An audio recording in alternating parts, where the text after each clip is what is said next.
Hey, welcome back to Grandma's Corner 2020. Well, we are all getting ready for bed. We are in our nighttime gear and we are ready for story time. We are going to read Franklin's Halloween. And this was written by Paulette Bourgeois, and I believe the illustrator was Brenda Clark. Franklin's Halloween. Franklin is a turtle.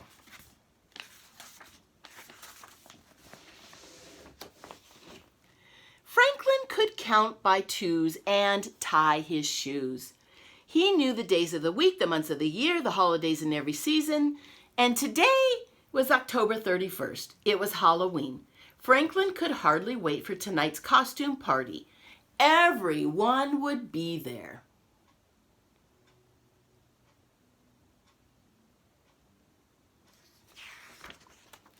Franklin and his friends had talked about the party for weeks.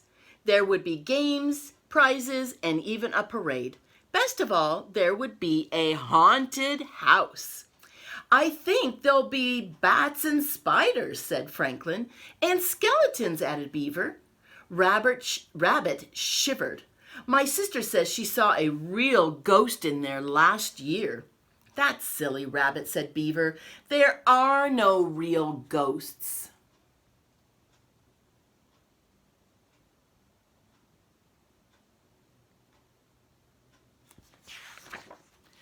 All of Franklin's friends were excited because of the costume contest.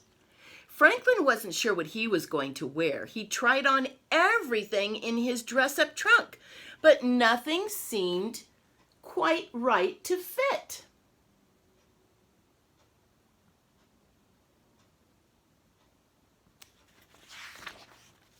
Beaver and Goose were keeping their costumes secret. Try to find us at the party, they giggled. Fox was also mysterious about what he was going to be. Look for something gruesome, he said. That gave Franklin an idea. He would be something creepy.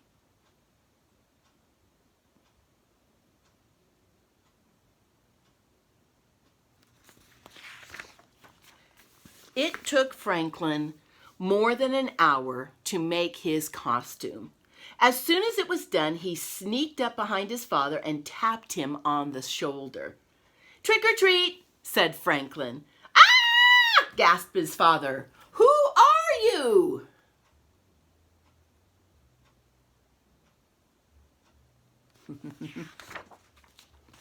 In his deepest, spookiest voice, Franklin answered, It is me, Frankenstein.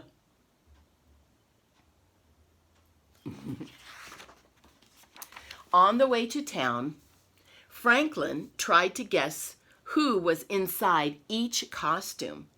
At least I don't have to worry about finding Bear, said Franklin. He's always a ghost.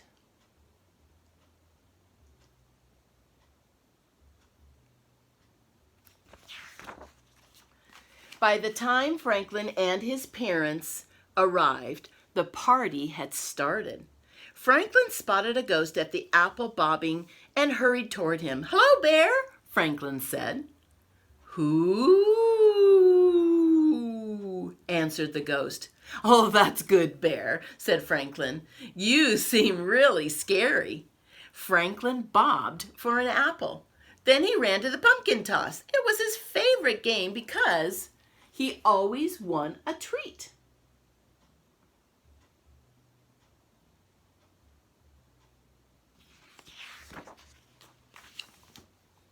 Franklin's bag was almost full by the time the judges announced the costume contest. While everyone lined up for the parade, Franklin tried to find more of his friends. He thought he recognized Beaver and Goose, but where was Fox? They marched around the building twice. Franklin made horrible monster sounds and shuffled with stiff, straight legs. He won a prize for being the best green monster.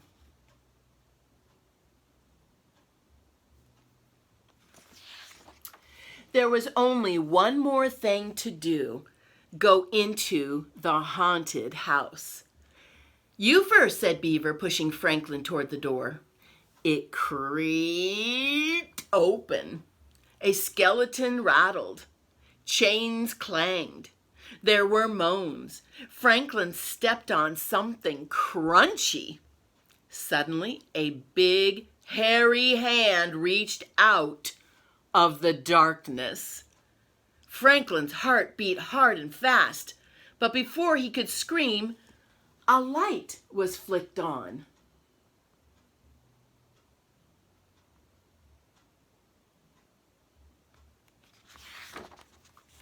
"Trick or treat!"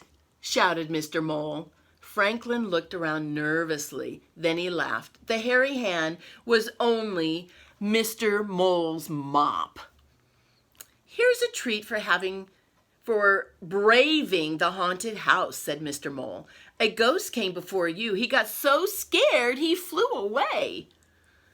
"But Bear can't fly," said Franklin.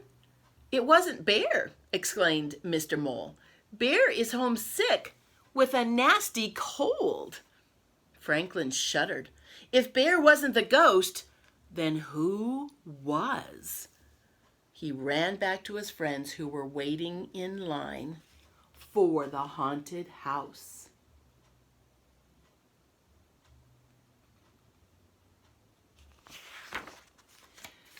"Was it that scary?" asked Fox. "You look like you've seen a ghost." "Maybe I did," said Franklin. He told them what Mr. Mole had said. "You mean that Bear was never here?" asked Beaver. Franklin shook his head. The ghost flew over them. It swooped low and called, "Woo!" Ooh, I'm a good ghost.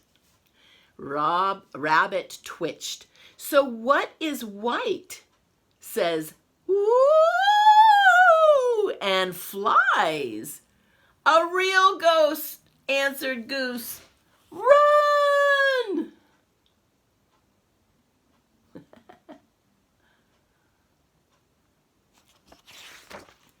Franklin was about to follow when he saw a feather floating down.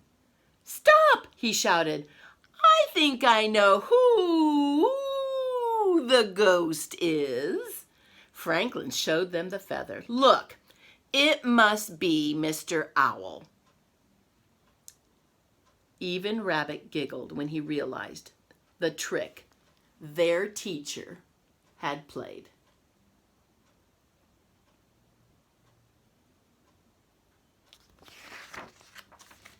By the end of the party, everyone's bag was full. "Poor Bear," said Raccoon. "No treats for him." "We could share our treats with Bear," suggested Franklin.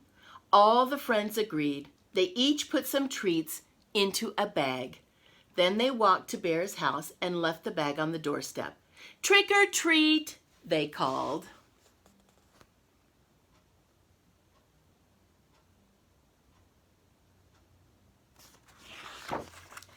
On the way home, Franklin looked into his treat bag. "Goodness," said his mother, "you have enough there to last until next Halloween." "Maybe," said Franklin, sampling a few, but secretly he hoped the treats would last until the end of next week.